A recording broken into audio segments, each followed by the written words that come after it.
ambientes, vamos a empezar con puntualidad. Así que como son las 5:30, pues vamos a retomar el horario previsto y vamos a continuar con las charlas de por la tarde.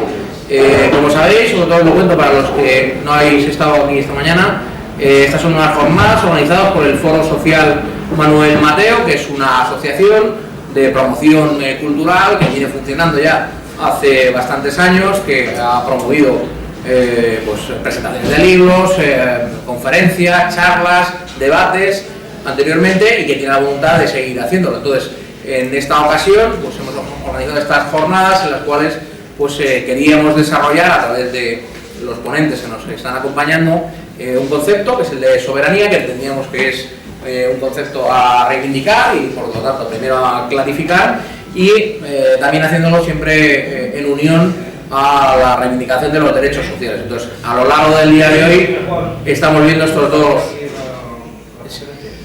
Por favor, sí. Si sois tan amables. Si sois tan amables, por favor, guardáis silencio y va a empezar ya la conferencia.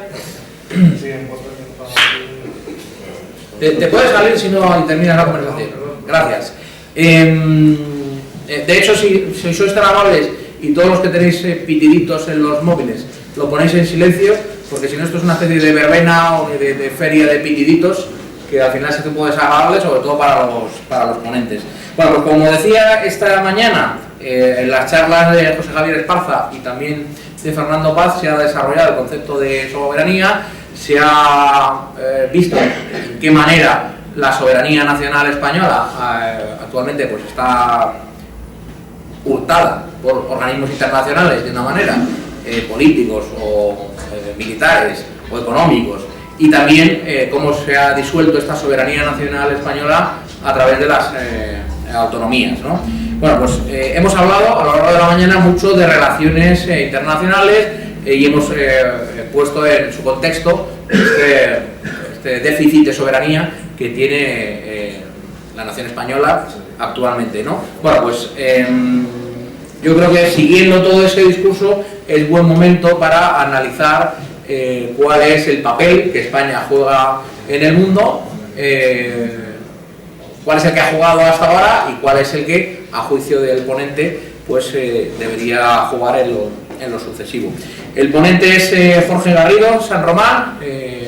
Bueno, Jorge es abogado, es abogado especializado en temas laborales, abogado laboralista, que yo no sé si esa denominación ya ha quedado en desuso. No, se usa. Sí, no, pues abogado laboralista y luego, bueno, pues él ya lo conocéis también, él es sindicalista, él es el presidente del sindicato Unión Nacional de Trabajadores. Entonces, bueno, pues todos tenéis en vuestra mano, entiendo, o habéis tenido acceso a él, este libro que presenta hoy Jorge y que vendría a resumir la postura que Jorge entiende que España debe jugar en el mundo, el papel que Jorge entiende que España debe jugar en el mundo, ¿no? Entonces, bueno, pues nada, yo os dejo con él, aunque ya sé que muchos lo habéis hecho, aquellos que queráis, después de su conferencia, pues entiendo que él no tendrá ningún problema en firmaros el libro o en hacer las aclaraciones oportunas.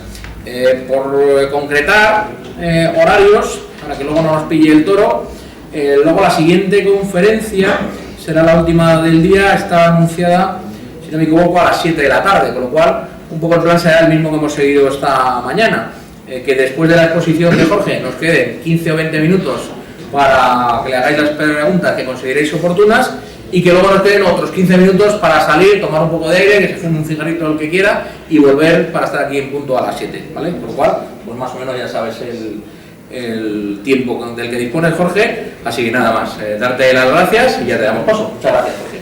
Bueno.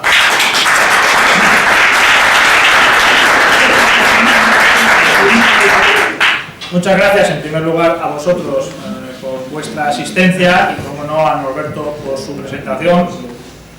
El tema del que voy a hablar es un tema que a mí me parece que es cada vez más importante, que no es tanto el de la política internacional, que también, como el de las relaciones internacionales. Este trabajo en realidad no nació para ser un libro, de hecho no es muy voluminoso. Es una ponencia que a mí se me encargó para la Junta Política de Falange Española de las Fonts, en donde yo expuse cómo entendía yo que en la actual coyuntura del mundo España se tenía que situar. Los que defendemos no solamente una serie de valores, una serie de principios, sino también una serie de propuestas en materia social y económica, por ejemplo, muy osadas, podríamos decir, en cuanto a ambiciosas, sabemos que en este mundo actual, este mundo de la globalización, hacer determinadas cosas, sobre todo en materia económica, requiere, más que nunca quizá en la historia, aunque esto tampoco es ninguna novedad, en la historia de España ha tenido muchas alianzas también internacionales, incluso cuando éramos imperio, pero es necesario tener una serie de alianzas con las que poder afrontar el futuro. Algunas veces, hablando con algunas personas, se me ha reprochado en estas tesis, que no son nuevas para mí, sino que llevo muchos años exponiéndolas, que eso supone aliarse con otros países, que en realidad no van a representar ni política ni económicamente lo que en realidad yo creo que hay que hacer en España, y yo oigo esto de mucha gente, por supuesto, y yo siempre respondo lo mismo. Es que yo, igual que quiero que se respete la soberanía de España y que ningún país extranjero se meta en los asuntos internos de mi patria, tampoco a mí me interesa meterme en los asuntos internos de otro país mientras no ataque, no perjudique, no sea hostil a España. Es decir, cuando yo considero que España debe buscar determinadas alianzas a nivel internacional, yo no estoy diciendo que el régimen de tal o cual país me guste o me deje de gustar. Allá los habitantes de ese país, allá los ciudadanos de ese país, con el régimen que tienen, si les gusta, si no les gusta, si lo quieren cambiar o no. Yo no creo que, salvo excepciones muy especiales, no sé, de algún régimen especialmente cruento o alguna cosa así muy especial, no creo que ninguna nación sea nadie para decirle a otra si su régimen es mejor, si es peor, si se tiene que tener un parlamento de una determinada manera o hacer las elecciones de otra. Esos son asuntos que yo creo que son asuntos internos de los países y en los cuales creo que la primera regla en política internacional debe ser siempre el respeto a la soberanía de los demás. Si queremos que se respete nuestra soberanía, tenemos que aceptar que hay que respetar también la soberanía de los demás. Partiendo de esta premisa se puede entender todo lo demás. Si no se acepta esta premisa, evidentemente todo lo demás que voy a exponer pues no tiene sentido. Es decir, si nos vamos a considerar jueces o por lo menos tener capacidad de juzgar a todo el mundo, pues evidentemente, claro, cuando se habla de alianzas y demás, se tiene que basar necesariamente en afinidades, claro, porque si no, ¿por qué te alías con este y no con otro? ¿Por qué juzgas a este y no juzgas a otro? Que es una de las contradicciones que vemos habitualmente en la política internacional y en la política exterior en concreto de España. Podemos ver cómo se interviene en algunos países porque tienen regímenes genocidas que no respetan los derechos humanos, etcétera, etcétera, pero luego no hay ningún problema en hacer o negociar unos acuerdos comerciales magníficos, pues no sé, con algún rey de algún país de una península arábiga, por ejemplo, ¿no? Que debe ser un lechado de virtudes el régimen que ahí tienen en cuanto a parámetros democráticos, derechos humanos, etcétera. Esas hipocresías, una de dos, o juzgamos a todo o no juzgamos nada. Dentro se entiende de unos límites, ¿no? Porque todo tiene sus límites en esta vida, pero límites que operan más bien, entiendo yo, podrían operar como excepción, casos especiales que, bueno, quizá pues sí que haya que tener en consideración. También pongo otra excepción. Pongo la excepción de casos realmente justos, que no nos afectan directamente, pero que a lo mejor también nos afectan indirectamente por casos análogos. En el libro menciono el caso de las Malvinas. Bueno, pues yo creo que teniendo nosotros una colonia británica en territorio peninsular, que tengamos una postura definida sobre un problema internacional como el de las Malvinas, pues como excepción, entiendo, es decir, no debe ser la norma, pero creo que sí justifica una postura oficial de España, ¿no?, en ese tema. Pero repito, creo que deben ser cosas muy puntuales, muy excepcionales y en absoluto la norma en materia internacional. Los países serios, independientemente de que cambie el gobierno, incluso de que cambie el régimen, suelen mantener una línea en materia internacional inalterable. Uno puede analizar la política exterior británica, la francesa, la de muchísimos países que podemos considerar serios, más allá de que podamos tener alguna u otra diferencia, o muchas en algunos aspectos, pero su línea es inalterable.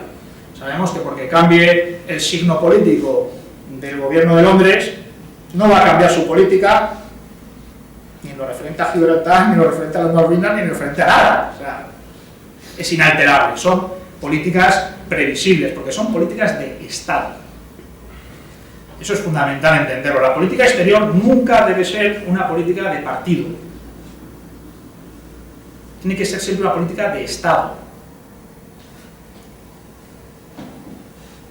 España, en las últimas décadas, ha mantenido una línea en política exterior más o menos estable, con algunos vaivenes. Por ejemplo, bueno, sabemos que el gobierno del señor Aznar agudizó determinadas alianzas en contra de algunas líneas de neutralidad en cuestiones, por ejemplo, con respecto a los países árabes, etc.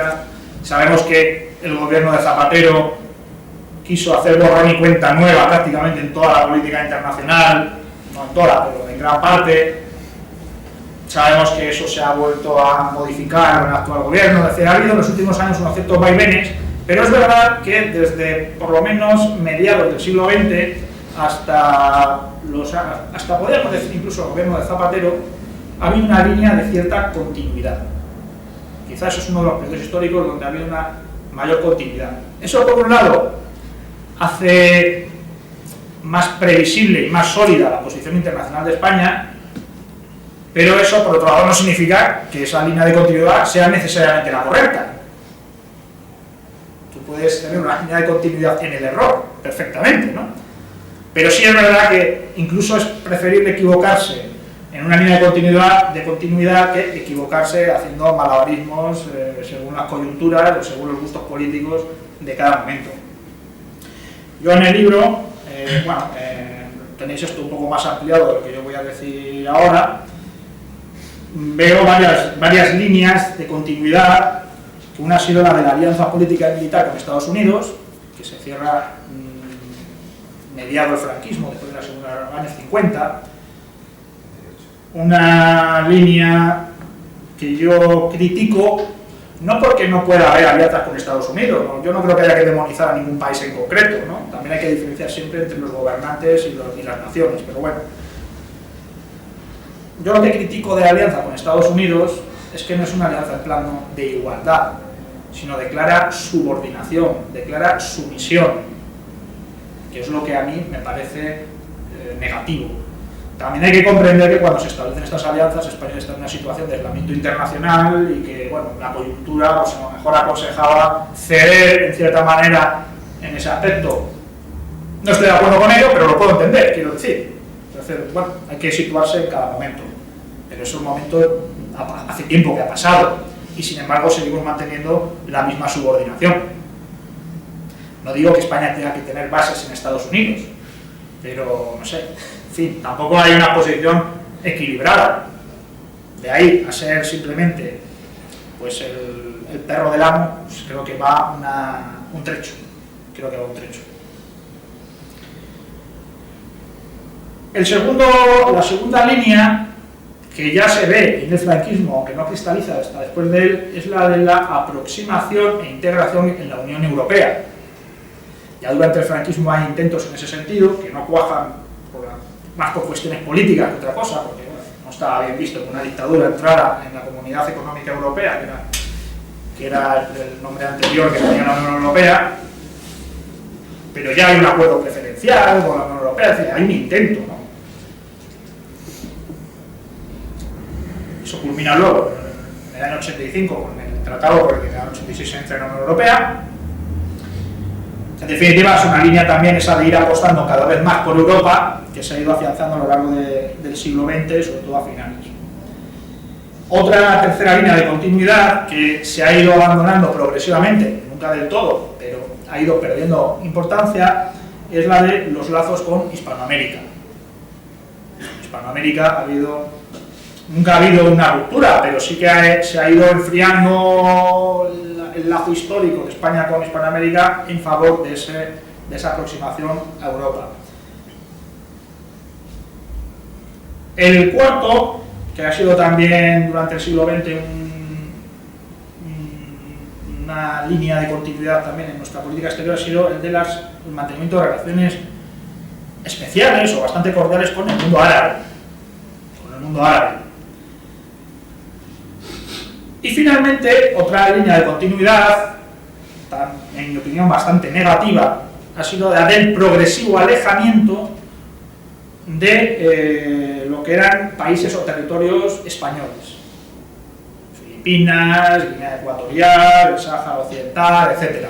Sobre eso, el alejamiento ha sido realmente importante, y en algunos casos incluso drástico. Por ejemplo, las relaciones con Guinea Ecuatorial ha llegado a un momento, bien, es verdad que también tiene un régimen muy especial, ¿no?, pero donde en lugar de tener un tratamiento preferente España en las relaciones con Guinea, vamos, hasta Francia tenía unas relaciones mucho mejores que España, ¿no? Y no porque España, creo yo, hiciera en ese sentido sus deberes. No quiere decir que toda la culpa fuera tampoco nuestra. Otro caso aparte es el del Sáhara, ¿no?, donde, bueno, luego os comentaré algo respecto al Sáhara, porque la verdad es que es una situación para hacérnosla mirar y ponerla desde luego en nuestra conciencia como nación también, ¿eh?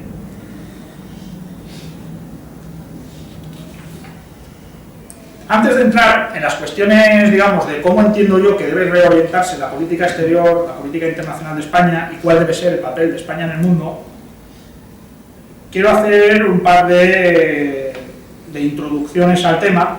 En primer lugar, creo que es importante que entendamos cómo es la dinámica internacional. Ahí, a lo largo de la historia, ha habido distintos momentos, unos más habituales, otros más raros, en los que las situaciones de poder a nivel internacional eran, por ejemplo, la del mundo multipolar, era una de ellas, que es probablemente la más frecuente a lo largo de la historia. Es decir, cuando no hay un país, una nación, un reino, dependiendo de la época en la que hablemos, hegemónico, sino que hay muchos, hay, digamos, un equilibrio de poderes, no hay un único imperio que domina todo, etc. La multipolaridad, tampoco he hecho una estadística, pero yo creo sinceramente que es lo que más se ha dado a lo largo de la historia. Otra cosa que también se ha dado en algunos momentos históricos ha sido la bipolaridad. Todos tenemos en mente, por ejemplo, pues, no sé, en la época de Grecia, la rivalidad entre Esparta y Atenas, Roma y Cartago, España e Inglaterra, ¿no?, en los siglos XVI y XVII, o Estados Unidos y la URSS, en la época de la Guerra Fría. Momentos menos frecuentes, sin duda, que la multipolaridad, pero que también se han dado en algunas ocasiones históricas, y a veces incluso durante siglos. Y finalmente, lo que menos se ha dado, pero también ha habido épocas, en algunos casos muy prolongadas, la unipolaridad, con un único imperio, el imperio de Alejandro Magno, que bueno, fue un tanto efímero, pero bueno, Roma tras la derrota de Cartago, o Estados Unidos a partir de la caída del muro de Berlín durante bastantes años, pues han sido hegemónicos. Había un único poder mundial, un único poder hegemónico, es la unipolaridad. Estos son conceptos que conviene, no son complejos, desde luego son sencillos, pero conviene tenerlos claros, ¿no?, para saber, por ejemplo, en qué momento nos encontramos ahora. Porque depende de en qué momento nos encontremos ahora, pues nuestra posición pues también puede ser una o puede ser otra. El segundo aspecto que quería mencionar, antes de entrar en materia, es el de la naturaleza de los conflictos internacionales. Hay que saber, porque claro, los conflictos internacionales, Las relaciones sociales son siempre momentos de conflicto. Todas las relaciones son conflictivas. En la medida en que se sabe llevar bien esos conflictos, pues son pacíficos y no se tienen que resolver en guerras, sino en discusiones, en tratados, etc. Y en los momentos de mayor tensión pues se acaban dilucidando en el campo de batalla, que no es desde luego lo más deseable, pero que muchas veces sucede. Por lo tanto, siempre las relaciones internacionales son conflictivas, porque hay distintos intereses en conflicto, necesariamente. Hay relaciones comerciales en conflicto, relaciones políticas en conflicto. En definitiva, la convivencia implica choque, implica conflicto, necesariamente. Estos conflictos son de distinta naturaleza. En la antigüedad, incluso actualmente en algunas zonas, especialmente en África, los conflictos eran de naturaleza tribal, ¿no? Las tribus enfrentadas, muchas veces por asuntos bastante poco inteligibles, por lo menos para la mentalidad de un occidental del siglo XXI, pero que realmente han existido siempre y siguen existiendo, ¿no? A veces también hay detrás de estos conflictos tribales otros intereses, ¿no? Pero bueno, todos tenemos en la retina aquellos conflictos entre los Hutus y los Tutsis, donde a machetazo limpio tiraban sus asuntos y nos parecía una cosa imposible, ¿no? A finales del siglo XX que pasara una barbaridad semejante. Y al final era una cosa tribal, donde bueno, también podía haber otro tipo de intereses detrás, que siempre suele haber, pero ese odio con el que se mataban realmente no era un odio económico, era un odio tribal, ¿no? Era una cosa terrible. Bueno, pues eso es un tipo de conflicto.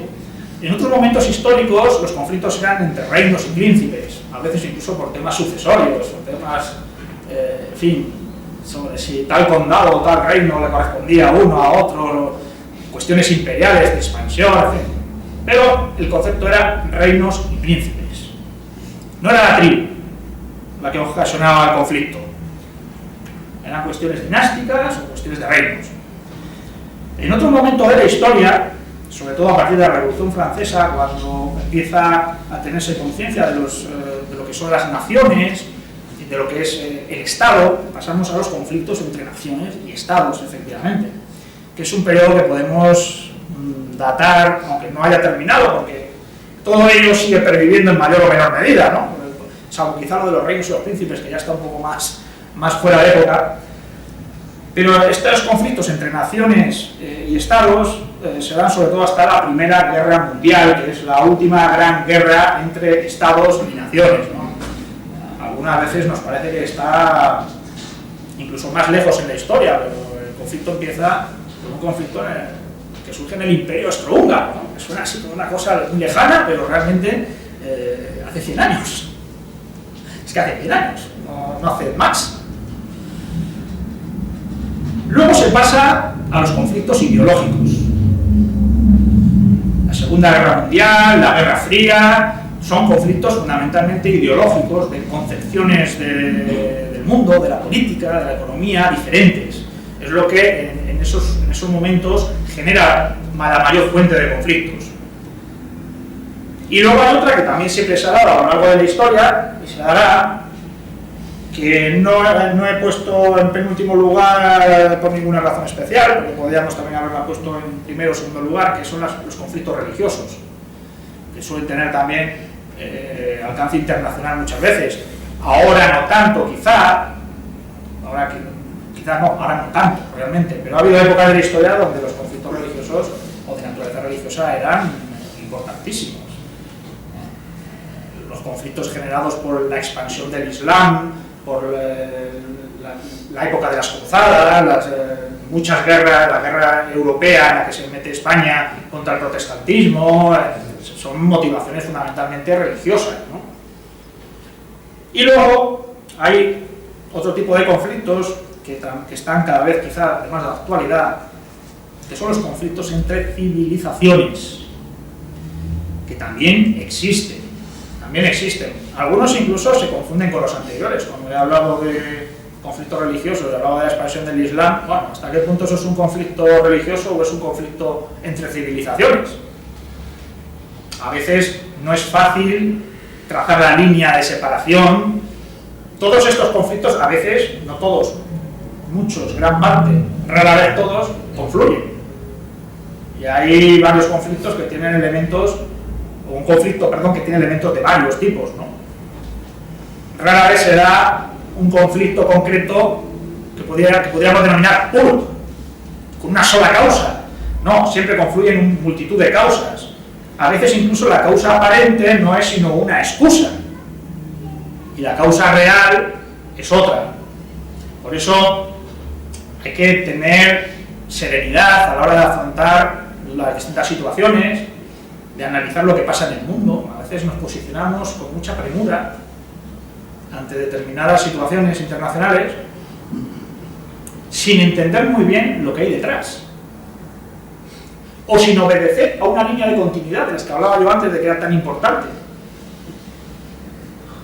Porque en algunas épocas, sobre todo en los últimos años en España, yo he detectado, no sé si vosotros compartís mi opinión, que ha habido momentos en los que la posición de España a nivel internacional, si no era por una causa de subordinación que de alguna manera obligara, es decir, cuando había cierta libertad para posicionarse,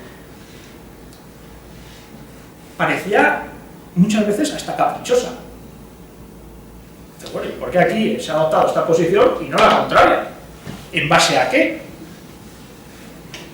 A veces no estaba claro, ¿no?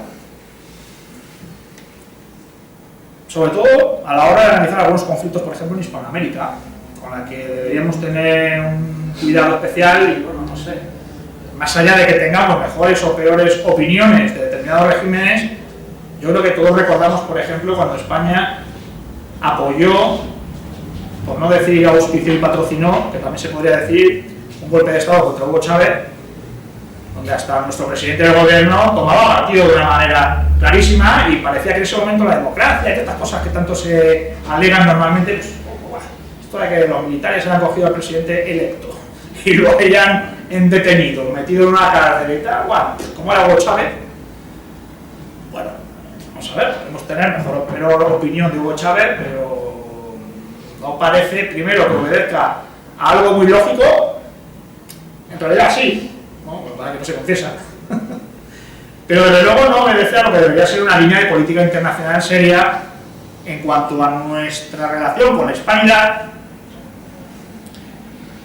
y sobre todo teniendo en cuenta que incluso que estés a favor del golpe, a lo mejor lo prudente es dejar hacer y no meterte en ese fregado, porque entre otras cosas estás metiéndote en los asuntos internos de otro país y eso creo que nunca se debe hacer si ese país no nos ha agredido previamente, claro, una agresión previa o lo que sea, bueno, estamos hablando de otra cuestión, ¿no? Y repito que eso no debe llevarnos a prejuzgar o a juzgar si ese régimen nos gusta más o nos gusta menos, si te puede parecer odioso ese régimen. Yo no estoy con eso diciendo que yo apoye el régimen de Venezuela ni nada de eso, cuidado. Bien. El tema de las civilizaciones es un tema muy interesante. Muy interesante porque desde que apareció un libro allá por los años 90, escrito por Samuel Huntington, que se llamaba El choque de civilizaciones, que de alguna manera podría ser una contestación a otro anterior de Francis Fukuyama, que muchos recordarán con el título El fin de la historia. Más o menos Fukuyama venía a decir que después de la caída del muro de Berlín, el triunfo del liberal capitalismo democrático era absoluto y que ya se había acabado la historia, ya estaba todo hecho, ya eso era la felicidad absoluta, eso era lo que se iba a imponer en todos los países y que no había nada más que decir. Evidentemente es un resumen un poco simplista de lo que decía Fukuyama, pero bueno, para que nos podamos hacer una idea. Y Samuel Huntington viene a decir que no, que en el futuro va a seguir habiendo y se van a acentuar los choques entre civilizaciones, la fractura entre el Islam y Occidente, entre el mundo eslavo oriental, el mundo budista también. En fin, él establece una serie de líneas de fractura de lo que van a ser el choque de civilizaciones. Y algunos, a la vista de lo que está pasando en el mundo en las últimas décadas, sostenemos que independientemente de que ese libro mostrara un análisis o no, desde luego lo que se ha hecho de él es un programa de actuación, por lo menos por parte de los líderes políticos de Estados Unidos y de todo lo que se puede llamar el bloque atlantista, ¿no? Todos los aliados de Estados Unidos. Lo vemos en su política respecto a Oriente Medio, por ejemplo.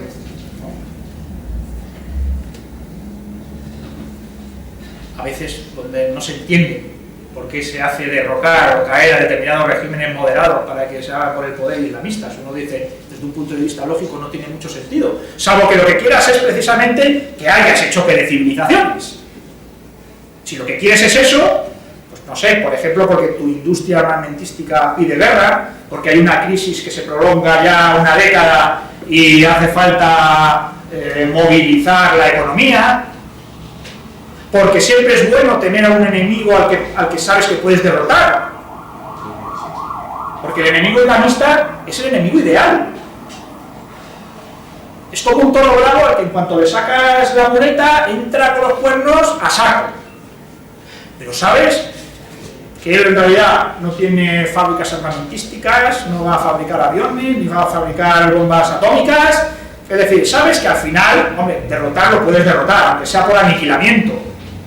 Si el enemigo fuera China o fuera Rusia, pues hombre, a lo mejor era la cosa un poco más complicada, ¿no?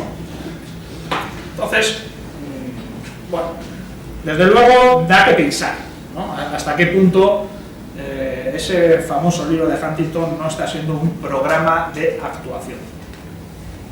Yo desde luego es lo que creo. Respecto a las civilizaciones, bueno, hago una serie de exposiciones sobre las distintas civilizaciones según yo entiendo lo que es Occidente, otra civilización, bueno, Occidente que es fruto, podríamos resumir, también es un resumen rápido, de la filosofía griega, del derecho romano y de, aunque no en todos los casos, pero bueno, y del cristianismo así en general, digamos, ¿no? Si queremos englobar a todo Occidente. No se puede equiparar Occidente a Europa, aunque esencialmente lo sea, porque bueno, Estados Unidos no deja, o Canadá no dejan de ser Occidente, Australia no deja de ser Occidente, Nueva Zelanda no deja de ser Occidente, aunque estén las antípodas. En fin, es un concepto un poco más amplio que Europa, aunque sea realmente Europa quien forja Occidente, porque eso es realmente así. Pero bueno, hoy en día sería un poco reduccionista. Hay un cierto debate entre especialistas de hasta qué punto Rusia forma parte de Occidente o no. Yo me inclino más bien porque no, en la medida en que la propia Rusia intenta crear su propia civilización eslavo oriental. Se habla, algunos teóricos incluso hablan de Eurasia, ¿no? Tratan de crear ese concepto. De alguna manera gran parte de Rusia está en Asia, es cierto, aunque hegemónicamente, intelectualmente sea la parte occidental realmente, ¿no? la que lleva la batuta en esa civilización, ¿no? ¿Hasta qué punto es una subcivilización dentro de la occidental o es una civilización aparte? Bueno, es discutible. Yo he preferido separarlo, pero entiendo que se pueda defender que forma parte de la civilización occidental en sentido amplio, como yo creo que, por ejemplo, hay una subcivilización europeo-continental distinta de, por ejemplo, la subcivilización anglosajona, que también forma parte de Occidente, evidentemente, o una subcivilización hispana, que sí, también está dentro de Occidente, pero no es lo mismo que la anglosajona o que la europea continental. Vamos a ver que esto es muy importante para entender cuál es el papel de España. Porque España, como luego os pondré, no deja de estar un poco en medio de todo, lo cual es una gran ventaja. Y es una de las claves para entender cómo debe ser una política internacional estable de España. Y cómo siempre debe mantener un equilibrio entre ciertos intereses, entre ciertos bloques. En mi opinión, esa es la clave, ¿no?, de cómo debe ser una política internacional y cómo España se puede hacer desear, entre comillas, y cómo España puede ser la llave de tantas cosas. Luego hay una civilización islámica, que a su vez tiene también sus subcivilizaciones, los chiitas, los sunitas, en fin, es un mundo más complejo del que parece. Muchas veces tendemos a simplificarlo como los musulmanes, ¿no? Algunos incluso simplifican tanto que dicen los moros y se quedan más anchos que largos. El mundo islámico es mucho más complejo que eso, mucho más complejo que eso. Y es importante saberlo, porque en la medida que simplifiquemos tanto, que no entendamos las cosas, llegaremos a conclusiones equivocadas y tomaremos, por tanto, decisiones equivocadas. Luego veréis por qué lo digo respecto al mundo islámico. Luego hablo de la civilización eslavo-ortodoxa, que, como he dicho, es discutible hasta qué punto es una civilización aparte o forma parte de la occidental. Hablo también de la civilización africana, evidentemente también con toda su complejidad, y, en fin, la civilización hindú, que la India, aunque hablemos poco de ella, realmente es un auténtico mundo aparte, y no precisamente de 4 gatos. Vive mucha gente en la India. No recordar que es el segundo país más poblado después de China, me parece, si no estoy equivocado. En fin, pasa que como es un mundo tan distinto y tan aparte, y pues muchas veces no nos acordamos de él, pero ahí está. Luego hablo de la civilización asiático-oriental, fundamentalmente China, y los países limítrofes, con la excepción de Japón y de Filipinas. El tema de Japón es también un poco peculiar. Yo también creo que hay que separarlo y ponerlo incluso como civilización propia, porque realmente el mundo japonés, meterlo dentro del mismo bloque que China y que otros países. Pero bueno, entiendo que también hay quienes defienden que, bueno, dentro de esta civilización asiático-oriental se puede meter a Japón. Bueno, pero realmente me parece que Japón merece ser tratado distinto. En muchas cuestiones es muy occidental en muchas cuestiones, en otras cuestiones es absolutamente tradicional, con unos valores que no son completamente extraños, ¿no? Pero lo cierto es que uno va a Tokio y no es igual que cuando va a Pekín. Parece que no está en la misma civilización, ¿no? O sea, en fin, lo único porque hay más semejanza racial, si se quiere, pero es un mundo un poco aparte. Pero bueno, también es discutible hasta qué punto se puede hablar o no de una civilización diferente. Y luego hay unos casos muy curiosos, que es lo que yo llamo los países desarraigados. Huntington utiliza un término que a mí no me gusta mucho, que es el de países extinguidos. A mí el término extinguido quizás es un poco más gráfico, pero me parece un poco menos preciso. Él los llama extinguidos porque son países que, aun perteneciendo naturalmente a una civilización, han hecho un esfuerzo por dejar esa civilización y pasarse a otra. Yo creo que la palabra desarraigo define mejor en realidad eso, romper un poco con tus raíces para buscar otra y al final te quedas ahí en medio. Por ejemplo, Turquía, por ejemplo, es un país desarraigado, es un país que, siendo como era, un país claramente musulmán, etcétera, pues durante un siglo ha tratado de ser un país occidental que incluso quería entrar en la Unión Europea. Es verdad que ahora está en otro tipo de proceso, pero bueno. Otro país desarraigado, Sudáfrica. Sudáfrica, mientras fue gobernada por la minoría blanca, era un país occidental, cierto, con mucha población negra, pero con unas formas, un régimen, etcétera, occidental. Desde que los blancos pierden el poder o se lo ceden a los negros, evidentemente ahora lo que hay es un proceso de africanización y de desoccidentalización de Sudáfrica. Me parece claro. Otro ejemplo, Australia. Australia, que siempre, como hemos dicho, ha estado dentro de ese bloque occidental, lleva un tiempo fomentando su acercamiento al mundo asiático. De una manera más lenta, no como Sudáfrica, pero está en ese proceso. Todavía quizá no se puede hablar todavía de Australia como un país desarraigado, pero va en proceso de serlo. Otro que está en este proceso de desarraigo, en mi opinión, es México, que está intentando ser el nuevo Estado, entre comillas, de Estados Unidos, no tanto, pero entiéndaseme, está constantemente a la vera de Estados Unidos, queriendo acercarse a Estados Unidos, Ahora, bueno, con la llegada de Trump, pues seguramente ese proceso se frene, pero es así, realmente, ¿no? Es verdad que aún así los mexicanos, por ejemplo, que van a Estados Unidos tratan de mantener un poco su hispanidad, ¿no? Pero ese proceso no se da en otros países de Hispanoamérica, como se da en México. En fin, hay unos cuantos países en esta situación. En Rusia, durante cierto tiempo también ha sido un país en parte desarraigado, que, con lo que hablábamos, que no sabíamos muy bien si colocarlo en Occidente o no, cada vez más quiere forjar su propia civilización, por lo menos en los últimos años, pero siempre ha sido un país que ha estado ahí un poco a medio camino. Y por desgracia, tenemos el caso de Filipinas también, perdón, que es también un caso de país que ha dejado de ser hispano hace ya mucho tiempo y es anglófono, y ya, en fin, está ahí, es curioso, es una nación asiática, de religión católica, de lengua inglesa y con creciente peso islámico. Entonces, bueno, en fin, es un caso también de país, creo yo, desarraigado.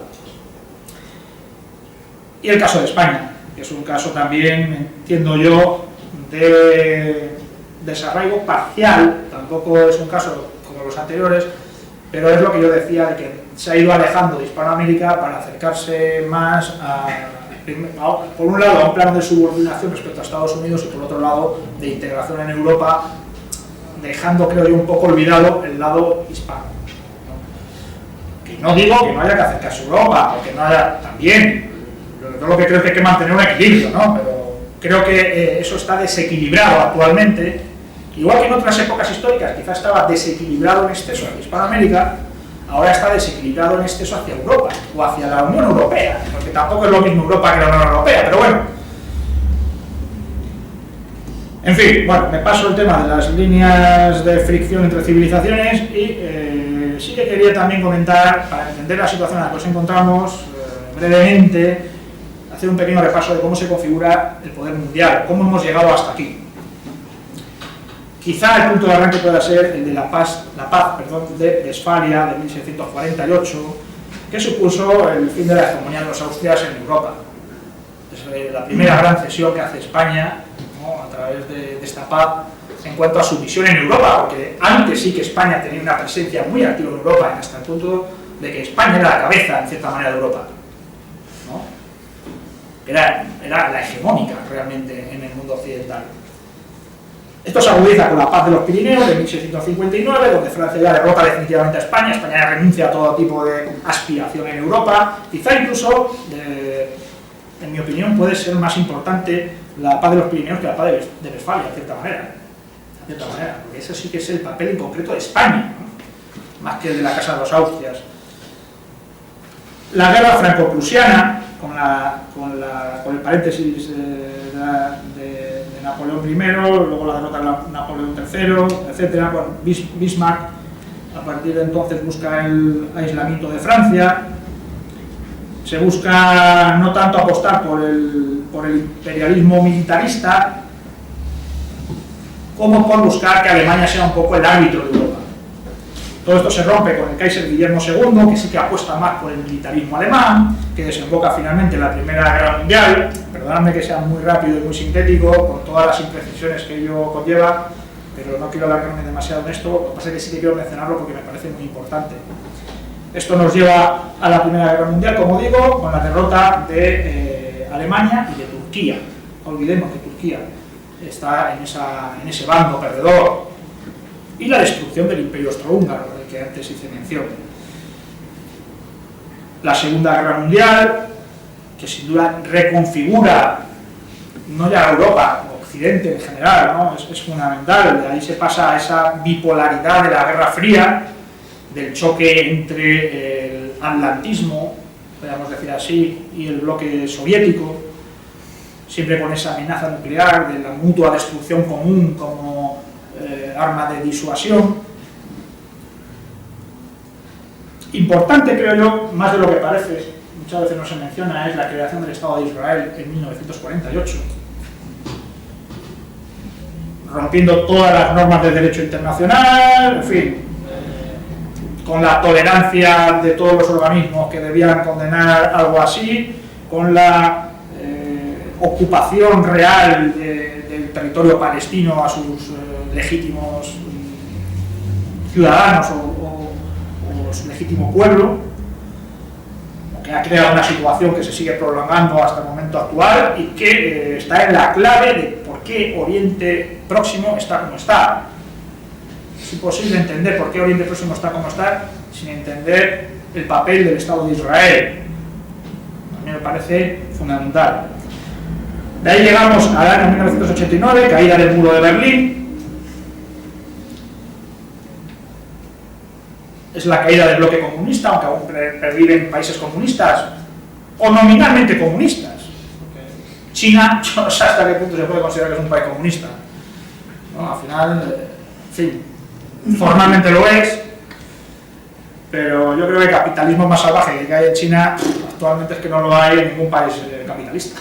Con lo cual, hablar de comunismo en China pues no deja de ser hasta irónico, quizás. Pero bueno, la caída del muro de Berlín nos trae a la situación de unipolaridad, de hegemonía de Estados Unidos. Hegemonía que se mantiene a costa de romper una serie de compromisos. Yo los menciono en el libro. El compromiso de Estados Unidos y la URSS de 1990 es fundamental, por el cual yo todavía recuerdo, debe ser que ya soy muy mayor, la visita de James Baker a Moscú, cuando se hacen todos estos apaños internacionales, ¿no? Por el cual Estados Unidos se compromete a que la OTAN no se va a extender a los países del antiguo Pacto de Varsovia, a cambio de que se acepte la reunificación de Alemania con el consiguiente paso de la Alemania del Este al bloque occidental y a la OTAN, etc. Bueno, pero no nos metemos en el resto, ¿no? Podría ser el resumen del pacto. Compromiso que nunca se respetó, por supuesto, por parte de Estados Unidos. A lo cual ayuda mucho el colapso de la Unión Soviética un año después, en 1991. La llegada al poder de un individuo, voy a ahorrarme calificativos, como Boris Yeltsin, ¿no? Que algunos recordarán.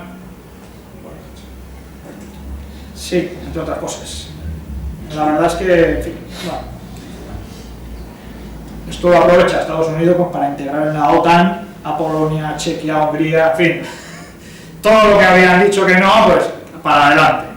Lo digo porque esto es muy importante entenderlo, porque cada vez que nos hablan de lo mala que es Rusia, bueno, hay que ver todos los problemas cómo se van gestando a lo largo del tiempo, y quién va incumpliendo pactos, y quién va acercándose a la frontera de quién, y quién va llevando los carros de combate a la frontera de quién, y quién va poniendo bases más cerca de quién, ¿no? Eso explica muchas cosas.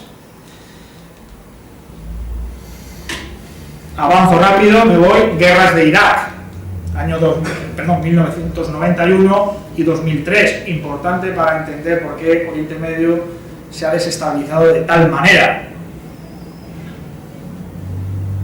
Teníamos regímenes como el de Saddam Hussein, que podían ser más o menos brutales, nos podrán gustar más o menos, pero en cualquier caso, todos los regímenes de este tipo eran pro-occidentales, respetaban a las minorías cristianas, en algunos casos incluso estaban en el poder.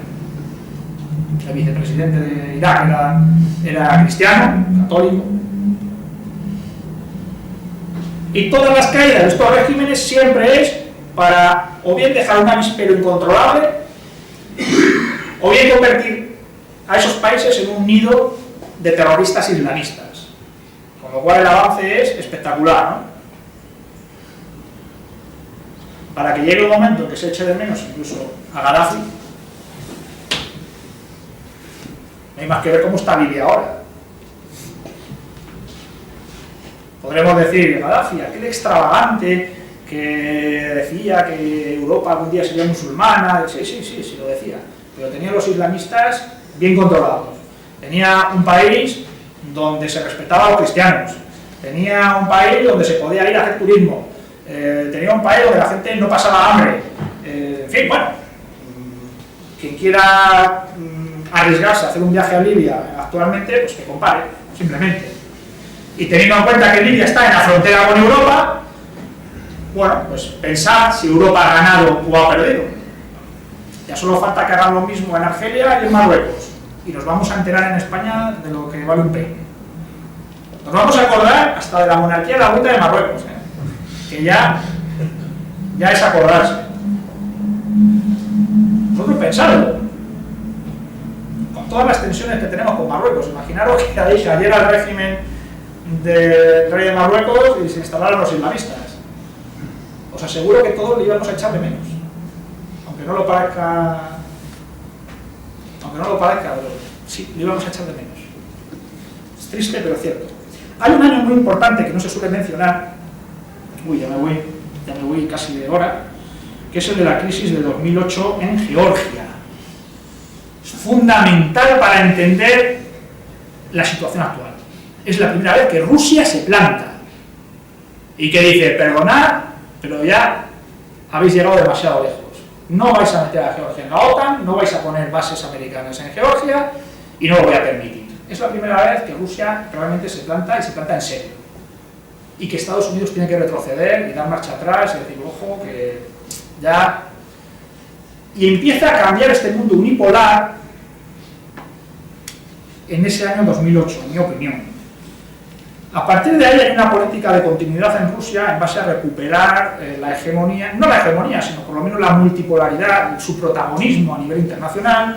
Se crea esto que se ha llamado los BRICS, este bloque que en teoría engloba a países tan distintos como Brasil, Rusia, India, China, Sudáfrica y otros que luego se han ido añadiendo. Fijaros, porque están en varios continentes, ¿no? La cuestión es a tener en cuenta, ¿no? Y cómo lo que se está buscando es la multipolaridad. No digo que no deseara una unipolaridad rusa, pero ante la realidad por lo menos una multipolaridad, y se hace contando con otras potencias, porque China es otra potencia, India es un país que está convirtiéndose en una potencia, bien que con sus particularidades, pero bueno, Brasil ahora está en una cierta crisis, pero también era un país en fin, con una potencialidad muy grande, ¿no? Llegan las primaveras árabes, 2011. Esto que era, como decían, traer la libertad, la democracia y no sé cuántas cosas más, ¿no? Era a los países árabes, que supuso la destrucción de tantos regímenes, más o menos agradables o desagradables, pero en cualquier caso lo que decíamos, que contenían al islamismo, que eran más o menos pro-occidentales. Pensemos en Yemen, pensemos en Libia, pensemos en Siria, en Egipto, donde ahí sí que hubo que hacer unas rectificaciones, en fin. Es importante porque esto de las primaveras árabes tiene mucho que ver con lo que decía yo antes de ese programa en el que habían convertido el libro de Huntington, El choque de civilizaciones. Porque no se puede entender tanta torpeza. Es decir, tanta torpeza junta no puede obedecer a mala información, a ingenuidad. Yo no me lo creo. Yo no me lo creo. Si hay alguien que realmente se lo cree, bueno, nada, los Reyes Magos siguen viniendo el 6 de enero, etcétera. Yo no quiero quitarle las ilusiones a nadie. Bendita ingenuidad a los niños, pero a mí los cuentos hace tiempo que me resultan, digamos, poco creíbles. Bueno, hay cada cual con su ingenuidad, como digo. Otro conflicto importante, el de Ucrania, año 2014-2015, aunque sigue ahí latente. La situación que se genera en Ucrania no obedece tampoco ni a la casualidad, ni a la democracia, ni a la libertad. No. Realmente hay un golpe de Estado contra el presidente elegido democráticamente. Oiga, ¿no quiere usted democracia? ¿No le gusta porque es prorruso? Ah, vale, pues dígamelo así. Eso es lo que sucede en Ucrania, más allá de que luego tengamos otras consideraciones o no. Pero hay que entender también que esto es, se quiera reconocer o no, otra agresión más en ese cúmulo que se ha ido generando de agresiones a lo que es Rusia y su esfera de influencia. Es así, es así. Luego tenemos otro problema ahí, que tarde o temprano estallará, que es el de China. Porque China es una gran potencia económica de todo tipo, que tarde o temprano hará valer su peso específico a nivel internacional. Tarde o temprano, lo va a hacer valer. Lo que pasa es que China siempre ha llevado una política internacional muy discreta y muy tranquila, y más centrada en captar deuda de otros países y bonos, etcétera, y en comprar tierras en África para garantizarse su abastecimiento. En fin, China es un país que está llevando a cabo una política de expansión en todos los ámbitos muy tranquila, muy serena, pero muy meditada y que tarde o temprano se hará notar. Hay que tenerlo en cuenta, tarde o temprano se hará notar. Nos guste o no nos guste. Estados Unidos está de capa caída, es evidente, como todo, nada acaba de un día para otro, pero Estados Unidos es el imperio en decadencia. Esa es la realidad. Es un imperio con pies de barro ahora mismo. Mientras tenga la hegemonía del dólar, podrá seguir siendo el país hegemónico, pero cada vez menos. Y eso creo que todos o la mayoría de los aquí presentes seguramente lo vayamos a ver con nuestros ojos, el que Estados Unidos deje de ser la principal potencia del mundo. No quiere decir que deje de ser una potencia, siempre durante mucho tiempo va a seguir siéndolo, pero ese papel hegemónico yo estoy convencido de que la mayoría de los aquí presentes lo vamos a ver cambiar. Y luego está el Islam con esa vocación permanentemente expansiva. Bueno, en esta situación, voy a intentar ir rápido, ¿cómo nos situamos? Que al fin y al cabo todos estos preámbulos son importantes para entender qué es lo que tenemos que hacer, porque si no sabemos cómo está el mundo, difícilmente nos podemos situar en el tablero. Bueno, lo primero, en el libro que se os ha dado, viene un mapa mundi. Si abrís las dos tapas así, o simplemente la primera, os daréis cuenta de que en el mapa mundi España está en el centro. Eso es lo primero que tenemos que tener claro. Una evidencia como esa de la que muchas veces nos olvidamos, es que está en el centro.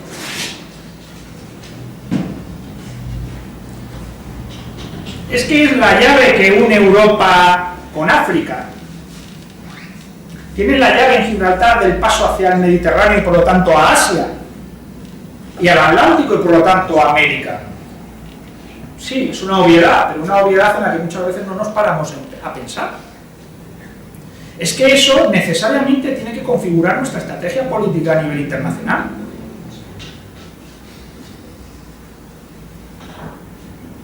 Eso es lo primero que creo que tenemos que tener claro. Además de esa situación geográfica privilegiada, tenemos una historia privilegiada. Una historia que es la que nos hace, por ejemplo, tener esa relación especial que tenemos con Hispanoamérica, teóricamente tan lejana, vista en el mapa, y sin embargo, con la que tenemos esa relación tan especial, que tan útil puede ser, no ya a España, sino al mundo, para unir, por ejemplo, intereses entre Europa y América, ¿no? Tenemos también esa vocación europea, que como decía, es previa incluso a la americana. Porque cuando nuestros grandes reyes estaban descubriendo y conquistando América, al mismo tiempo sostenían todas las grandes batallas en Europa. No olvidemos que con el oro que venía de América se sostenía la guerra civil de España en Europa. Es decir, vocación europea siempre hemos tenido. Tampoco soy de los que cree que hay que considerar a Europa como una cosa extraña de la que hay que renegar. No me parece que eso sea sensato.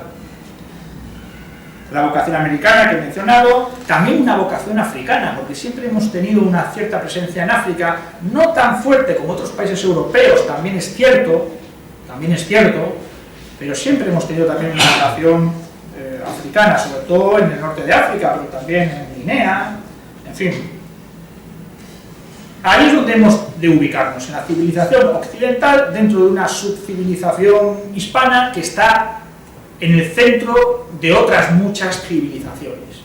Y eso, entiendo yo, es lo que debe siempre de orientar el interés nacional en materia de política internacional.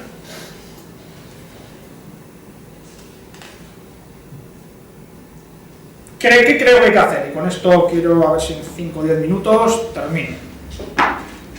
¿Cuáles son los ejes que creo que en este contexto deben guiar nuestra política internacional? En primer lugar, potenciar nuestro papel como eje de la hispanidad.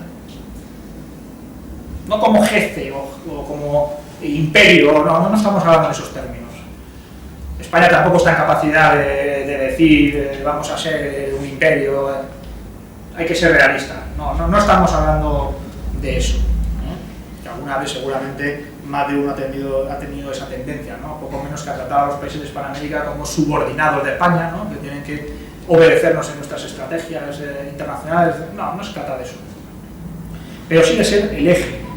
Y ni siquiera diría España, diría Iberia, ¿no? Porque Portugal también está ahí. Luego lo mencionaré, que creo que es uno de los ejes que también debemos poner más énfasis en nuestro acercamiento a Portugal, con quien hay muchas más cosas que nos unen que nos separan, a pesar de las diferencias históricas que hemos tenido. Hay, por lo tanto, dentro de este papel de potenciar la hispanidad, igual que los británicos potencian la Commonwealth, ¿no? Igual que ellos hacen, pues nosotros deberíamos hacer algo parecido con la hispanidad. De tal manera que la hispanidad sea sinónimo de poder mundial también. Dentro del mundo, la hispanidad tenga una voz y trate de que se defiendan unos mismos intereses. Menciono el tema del liberismo, que me parece fundamental. Hay que confluir con Portugal. Eso forma parte también de la hispanidad. Con esa relación especial que une a Portugal con Brasil, por ejemplo, ¿no? Qué importante sería esa confluencia, esa sinergia entre España, Portugal y lo que es la Hispanoamérica, ¿no? En segundo lugar, orientando nuestro papel en Europa, precisamente haciendo de puente entre estas dos subcivilizaciones, ¿no? Y más allá de eso, con otras civilizaciones o subcivilizaciones con las que no tenemos conflicto. Qué importante es unir lazos con aquellos que no tienen conflicto con nosotros. Y ahí es donde, por ejemplo, veo muy importante el papel que tenemos que desempeñar en África Negra, en Rusia, con Rusia mejor dicho, y con Asia. Y ser nuevamente el puente que una todo esto con Hispanoamérica, ¿no? Fijaros cómo, con el tema este de los BRICS, cómo se han acercado a este bloque de los BRICS los países de Hispanoamérica, saltándose completamente, porque no pintamos nada, a España. ¿Hasta qué punto eso ha supuesto que nosotros hemos ido en una dirección distinta a la que van ellos, o gran parte de ellos, ¿no? No sabemos cómo eso irá en el futuro, pero bueno, eso es como está ahora. Y luego debemos articular, entiendo yo, una política internacional basada en una serie de principios que yo llamo estratégicos. Menciona Gibraltar. El asunto de Gibraltar es un asunto para mí sangrante como español, pero además creo que estratégicamente importante. En la estrategia defensiva de España siempre se ha trazado un eje entre Canarias, Gibraltar y Baleares como la línea que marcaba un poco la línea de orientación defensiva del país, ¿no? Y en medio de ese eje tenemos nada menos que una colonia extranjera, con una base militar extranjera. En fin, es un tema muy importante. Segunda línea, apertura hacia esto que son los BRICS, hacia este nuevo bloque que se está gestando, que veremos en qué acaba, pero que estratégicamente está en una línea que a España le interesa. Lo que no quiere decir que tenga que romper ni con Europa, ni con su amistad con Estados Unidos, etc. Cuidado, porque hay quien dice, no, hay que renegar de Europa, de Estados Unidos, de todos, y lanzarnos en cuerpo y alma a los BRICS. Yo tampoco soy lo que cree que hay que romper lazos con nadie para establecer nuevas amistades con otros. Yo creo que lo importante es ir reorientando poco a poco la política, ver cómo se va desarrollando esto en el futuro, porque tampoco sabemos qué recorrido pueda tener dentro de unas décadas, e ir utilizando esa posición estratégica por la cual siempre vamos a ser deseables, por decirlo de alguna manera, para no romper tampoco lazos con nadie, sino simplemente para acabar con las políticas de subordinación, que es distinto. En tercer lugar, me parece importante, por no decir fundamental, tener una estrategia militar propia basada en alianzas bilaterales. Algo que no tenemos. Estamos metidos hasta el fondo en la estrategia de la OTAN y del atlantismo y ahí nos hemos quedado. Reformular también nuestras relaciones con el Islam en general. Yo hablo, creo que hay que aplicar en todos los casos, pero en un caso especial es el del Islam, el principio de reciprocidad. Si en tu país no me reconoce ciertos derechos, yo tampoco tengo que reconocer ciertos derechos aquí. No deja de ser también una negación de subordinación, aunque sea de otra manera, ¿no? De por qué se aplican las normas de manera distinta en un país a otro. Oiga, si usted no deja que un español pueda tener una iglesia o ir a misa en su país, ¿por qué yo tengo que dejar que usted financie una mezquita aquí? No es una cuestión ni de racismo ni de nada, es una cuestión de reciprocidad. Oiga, si usted me deja, pues vale, perfecto, pero si no, en fin, perfecto o no, habría que ver también hasta qué punto puede haber conflicto, pero bueno, desde luego, como norma básica, el principio de reciprocidad. No se puede usted aplicarme unas normas a los españoles allí y yo tener que aplicarle a usted otras distintas aquí. No, perdón, eso así no funciona, o no debería funcionar. También replantear nuestras relaciones con el norte de África y especialmente con Marruecos. Es un tema muy polémico, yo le dedico varias páginas porque me parece muy importante el tema de Marruecos. Antes, cuando hablaba del tema del Sáhara, decía que luego lo mencionaría, no, la verdad es que no tengo mucho tiempo, pero el tema de Marruecos es complejo porque, por un lado, la monarquía marroquí sabemos que constantemente tiene aspiraciones respecto a territorios españoles, algo con lo que hay que ser firme y no hay que tolerar de ninguna de las maneras, por supuesto, pero al mismo tiempo a España le interesa más que se mantenga la monarquía marroquí, que tiene una situación social bastante más inestable de lo que parece desde España, a que caiga esa monarquía y pueda surgir cualquier cosa peor. Es lo que siempre hablamos, que a veces es mejor lo malo conocido que lo, en este caso, peor por conocer, casi seguro. Con el tema del Sáhara, yo recuerdo hace unos años, que por circunstancias de la vida, pues conocí a una persona muy importante del Ministerio de Defensa. Era la época en la que gobernaba Zapatero, y recuerdo que estábamos hablando así de la nueva orientación que Zapatero quería dar al tema del Sáhara y cómo había cambiado de opinión, algunos lo recordaréis, y me decía, no saben lo que nos ha costado cambiarle de opinión, porque como este hombre está empeñado a hacer lo que él quiere, y hasta que le hemos hecho ver que el problema del Sáhara no se soluciona porque, entre otras cosas, a España no le interesa que se solucione, y este hombre no lo entendía. Claro, es que esto no lo podemos explicar en las televisiones ni poner en los periódicos, pero mientras Marruecos necesita siempre tener problemas que aglutinen al pueblo con su rey. Y si no tiene un problema al sur, tendrá que pensar en un problema al norte. Que ahora mismo son problemas que se mencionan, se recuerdan de vez en cuando, pero no es prioritario. Si le quitas su problema al sur, tendrá que buscarse el problema al norte.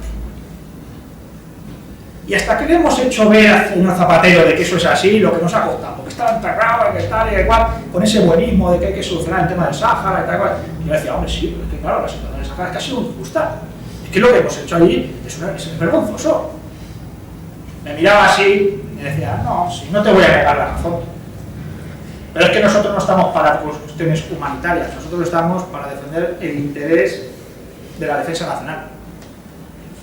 Y si eso significa sacrificar al pueblo saharaui y que siga en tiendas 40 años más, pues ¿qué quieres que te diga? Mi obligación es decirle que mejor así que de otra manera. Lo digo porque seguramente pocas veces habéis oído este tipo de explicaciones respecto al problema del Sáhara. Y esto explica en gran medida por qué no hay interés en que se solucione el problema del Sáhara.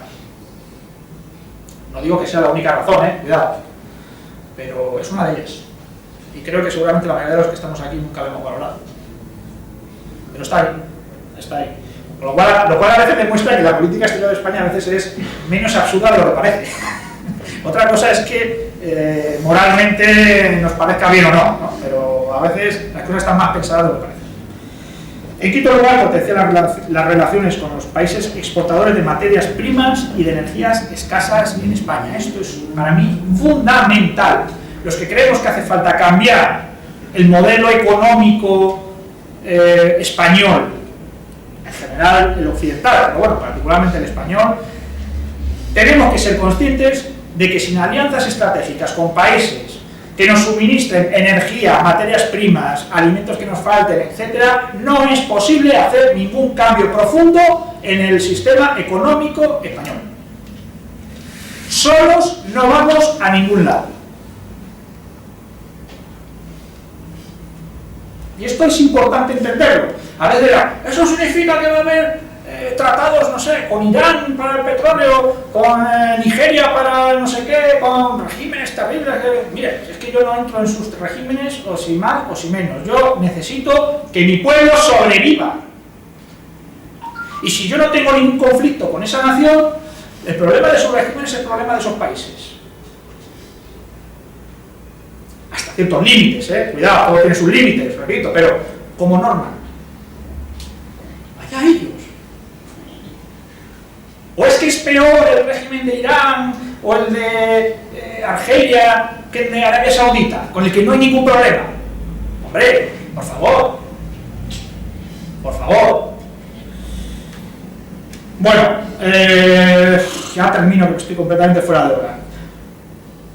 Principios básicos para terminar: respeto a la soberanía nacional y a la integridad territorial de todos los pueblos, como norma. No hay vigilancia con los países que no hayan mostrado ninguna actitud agresiva u hostil hacia España, nos guste más o nos guste menos su régimen. Si no tenemos ningún problema con ellos, no hay por qué abrir conflictos. Aplicación más estricta del principio de reciprocidad en las relaciones internacionales. Apoyo estratégico, siempre según los intereses nacionales, los propios, no los de otros. Y apoyo decidido a los países africanistas, entre otras cosas porque también nos interesa que estos países se desarrollen. Si no es ya por una cuestión humanitaria, por una cuestión también de seguridad nacional. Porque luego no podemos decir que no queremos inmigrantes si al mismo tiempo estamos fomentando relaciones económicas injustas, estamos fomentando golpes de Estado de auténticos indeseables que mantienen a esos países en la indigencia. Y estamos creando una situación que provoca que se quieran ir. ¿Y a dónde? A donde ven que se vive mejor. Mientras no afrontemos estos retos, y estos retos sean los que guíen nuestra política internacional, creo que lo demás es simplemente hacer juegos florales. Muchas gracias por vuestra atención, y si tenéis alguna pregunta, adelante.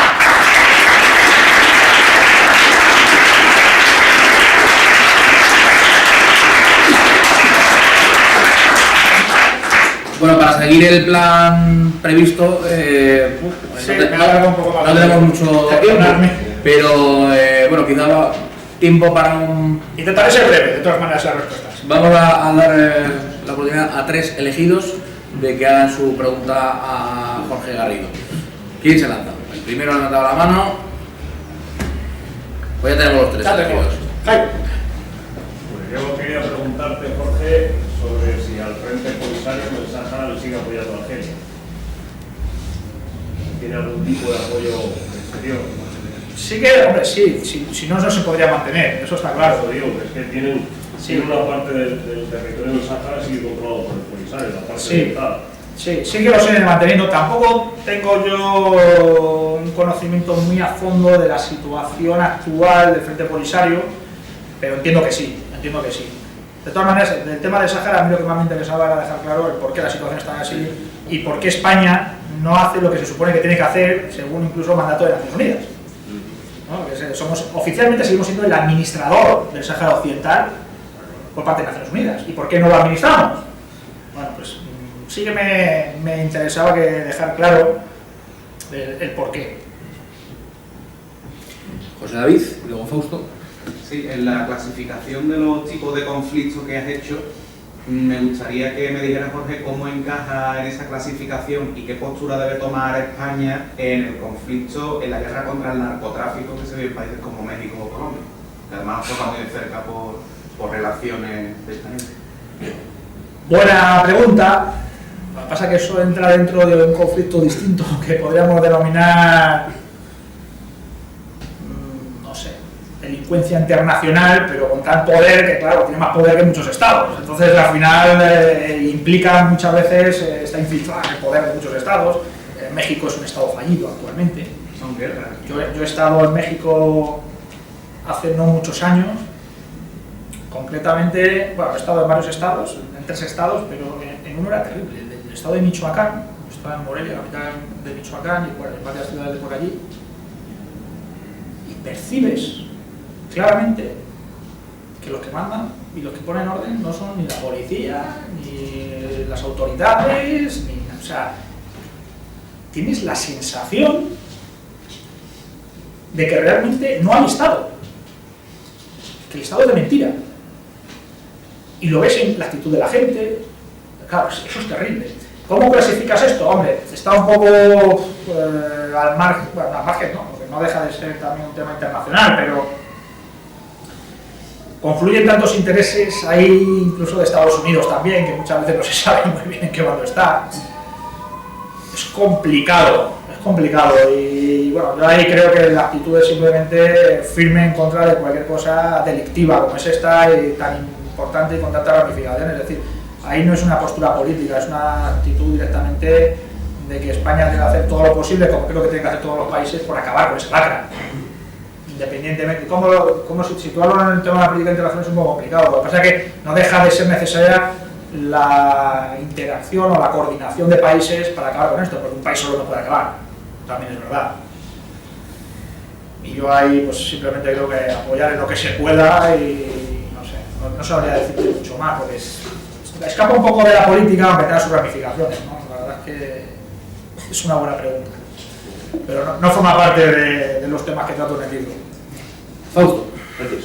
No, únicamente una cosa. Los ingleses decían hace años, cuando los señores de Rockefeller, que es un chino que fue ante Florencia, que Inglaterra no tenía amigos ni enemigos, que tenía intereses permanentes. Sí. Bueno, va siendo hora ya de que España establezca sus intereses permanentes, que si no los tiene establecidos ya mal lo llevamos, y sobre todo cuando ve uno cosas como que cuando parece ser que lo que ha pasado en Gibraltar pudiera estar en cierta vía de solución gracias a nuestra denostada Unión Europea, hay un señor que representa a España en ese Parlamento, cuyo nombre no voy a decir porque se llamaba Tremosa y eso suena a temblar, se pone a hacer lobby a favor de los intereses británicos en contra de España. Es decir, mientras que España, primero, no esté unida seriamente, y ojo, que a mí tampoco me importa prescindir de quien me sabotea, ¿de acuerdo? Sí. Y a lo mejor como iba a buscar por Portugal. Sí. Estoy diciendo cosas muy duras, pero desde luego mientras que no seamos fuertes en nosotros mismos, en nuestra forma de vernos y de querernos, difícilmente vamos a tener esos intereses permanentes que nos han de llevar a lo que se puede hacer.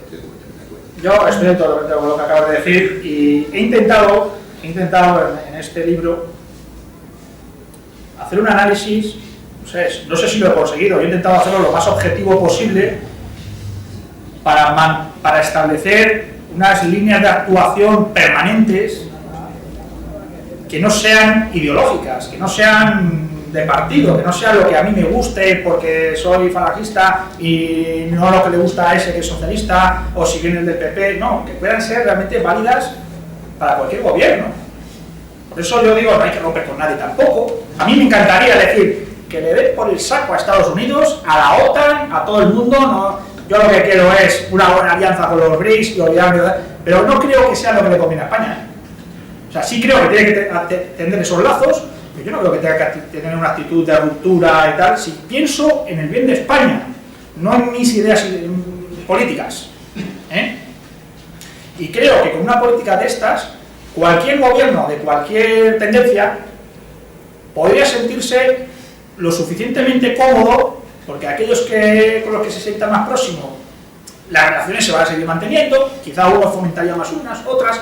Yo creo que la virtud está en mantener el equilibrio y mantener las buenas relaciones, sobre todo con todos los países que por su situación geoestratégica no tienen nada que sea conflictivo con España. Creo que es con lo que más hay que fomentarlo, ¿no?